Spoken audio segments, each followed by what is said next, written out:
Morning, ladies and gentlemen. Dr.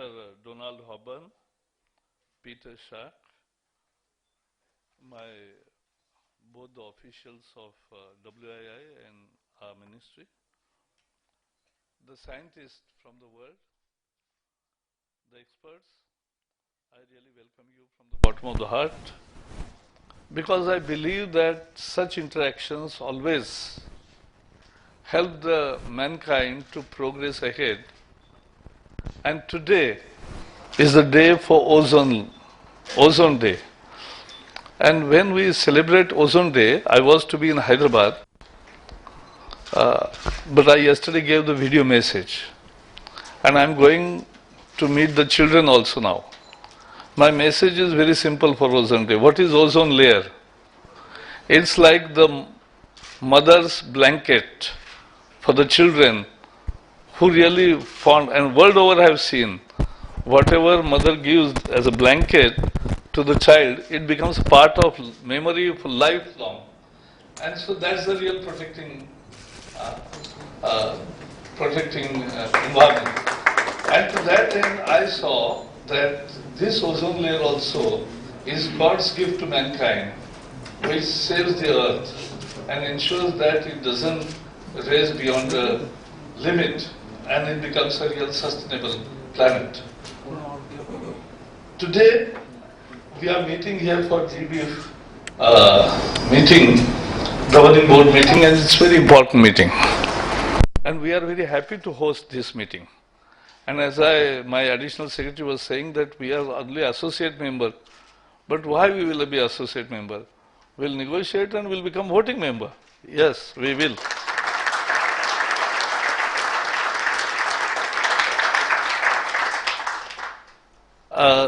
The biodiversity COP, which was held in Hyderabad in 2012, I was member of parliament that time.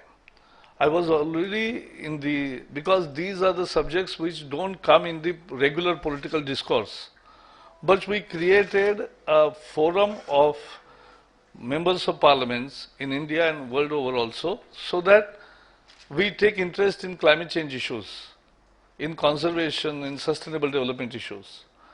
And I had personally ensured that more than 25 MPs participated first time in such a very technically, in a way, biodiversity conference, COP Hyderabad, and we saw the exhibitions and all stalls put up by various countries also.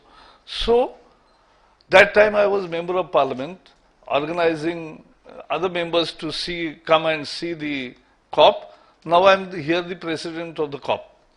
That's what the beauty of democracy is all about. And therefore, as Hem Pandey was telling you that we have only 2.5% of the geographical area, still we have 8% of biodiversity species, despite having 18% of population and 18% of cattle population as well. Why? Because our Indian ethos thinks of a universe as a life cycle, the flora, fauna, animal life and wildlife, the whole nature is part of our life cycle. In Indian ethos, we call it Charachar Srishti. That means it includes human beings, it includes cattle, it includes animals, it includes flora and fauna. The whole nature and mankind can only sustain together, can only exist together and develop themselves in a sustainable way. That's the Indian ethos on which, and so we have this large biodiversity. That's the origin of it. And we want to develop it further for all the three subjects which we are thinking about: conservation, sustainable development, and sharing and benefit and access. Because that is what we want. And I'm very happy to say that sustained efforts have yielded results. And Nagoya Protocol on sharing and access benefit has been now ratified by more than 50 countries and will continue. Even next week I'm going to New York, but I'll not leave this issue there also. I'll follow it up. And more countries should join that, because that ratification of Nagoya Protocol means sharing of access and benefit to all the countries, particularly those who have reach in diversity and who don't have the progress of technology or research, and those research benefits, the benefits derived from research out of this biodiversity must come to the countries which have the origination of those biodiversity spaces, and therefore these are very important things. As far as today's meeting is concerned, it is essential that we develop an informatics supported mechanism to efficiently manage and use these natural resources and recognize them as capital assets, because this is important. I'm not talking about natural capital as a calculating method, but I'm talking it as a real asset. The BEEF in 2000, an intergovernmental network which was formed that time, aims to facilitate free and open access to the world's biodiversity data. And that's a basic thing. But people are finding little difficulty that around 6,500 natural history museum is really a treasure throughout the world, which approximately housed more than 3 billion specimens of Indian origin. However, access to these specimens, I'm not talking about the access and sharing of benefits, but even access to these museums sometimes become a really difficult process. So what Indian researchers are experiencing is, when they needed most the access, it doesn't come easy. In both time, it's very time consuming and expensive. In the last 2 decades, many natural history museums in developed nations have digitized specimen collections that are holding several ongoing global and regional biodiversity informatics initiatives for sharing data about these specimens with the countries of origin are growing momentum. In this context, I would like you all people to, in the GBIF, and partners to expedite and institutionalize the process of digital exchange of this data, because that is a very important issue. In the end, I like to say that for many countries in the world, transforming a 500-year tradition of slow information transfer by lines of type of paper into digital, which makes it rapid, but sometimes it gets stuck also. Interchange among thousands of distributed, heterogeneous and multilingual databases, while at the same time dealing with complexities of the information itself, as well as the means of handling it, is a daunting challenge. But I'm confident that deliberations in the GBIF meetings in this week would give us a roadmap to move forward in this direction. And therefore, our commitment to biodiversity, our commitment to sharing and access of benefits from this biodiversity are our real commitments. It comes from our heart, and the new government under Narendra Modi, the largest democracy, has given a historic mandate for Narendra Modi's leadership. And it's a generational change in a way. It's not a 5-year change. It's a decadal. People are thinking that it's a 20 or 25 years. Basic change is happening in Indian democratic shape and size. And therefore, his commitment individually to the whole climate change debate, to the whole conservation, sustainable development activity, the way he wants to shape the economy of the country while utilizing the nature but not exploiting the nature.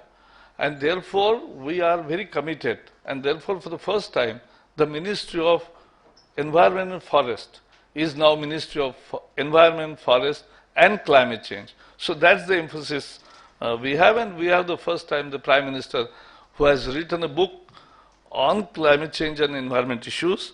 So therefore, our commitment is full and final. So I welcome you all to India, to the beautiful city of New Delhi, and wish you very fruitful deliberations. I would also request you to take time off from your busy schedule to enjoy the natural cultural flavor of India during your stay, to make it memorable one. Thank you. Thank you.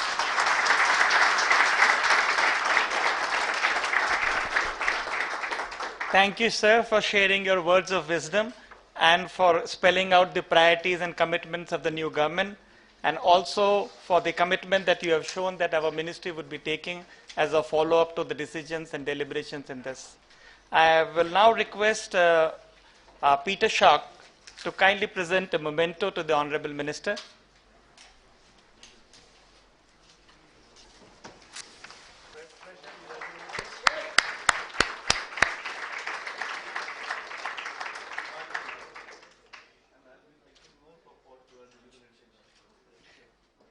Thank you, sir. And I'll now request Donald to kindly present to the...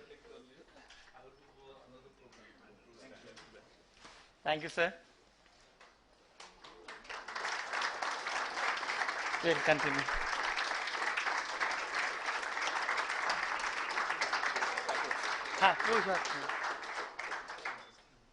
Ladies and gentlemen, you saw a minister, you heard him, and you also came to know that how busy he is from one program to the other. Finally, it's my pleasant duty to propose a vote of thanks. Obviously, we are most grateful to our minister who has found time from his busy schedule to be with us, and his presence here is a source of encouragement, motivation, and inspiration. You would agree that an international event of this magnitude, with delegates coming across the globe, cannot be organized without a dedicated team of professionals. I would like to thank the Secretariat of GBIF for the valuable assistance provided on the preparatory phase of this meeting for the last 6 months. We have made some very efficient use of the information technology.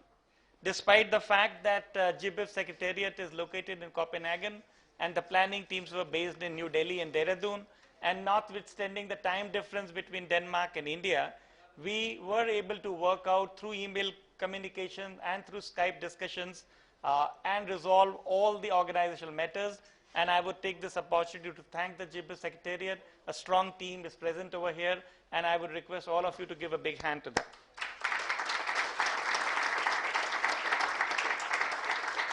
Having said that, I would also say that despite the modern technology and advancements, international travel still remains a formidable task, and obtaining the right kind of a visa is a daunting challenge. I am well aware that some of our delegates had to face these inconveniences, and I would like to apologize on behalf of the ministry. But one thing is very clear, that we were able to eventually get all the delegates. None of the delegates got stuck for want of visa or was denied visa. And I would like to put on record the role played by Mr. Pandey is not here. He was the one who played a very important role, picking up the phone and talking to his counterparts in Ministry of External Affairs and Ministry of Home Affairs and sorting out those visa details. And we are very happy that all of you are here. I would also take this opportunity to thank my colleagues, Dr. Venkat Raman and Dr. Paramjeet, for their valuable support and for very efficiently organizing the release functions. I also want to thank the representative of the press and media who have come here and who would be covering this event today and the remaining deliberations over the week. In the end, I would like to thank you all the delegates for taking time. Everybody is busy, everybody has commitments for coming and traveling from all over the world to India and to be with us for this board meeting. And I'm confident that the deliberations during this week would be professionally rewarding, and you would go back with happy memories of having a joyous stay over here and a lot of professional learning and development. Thank you very much. I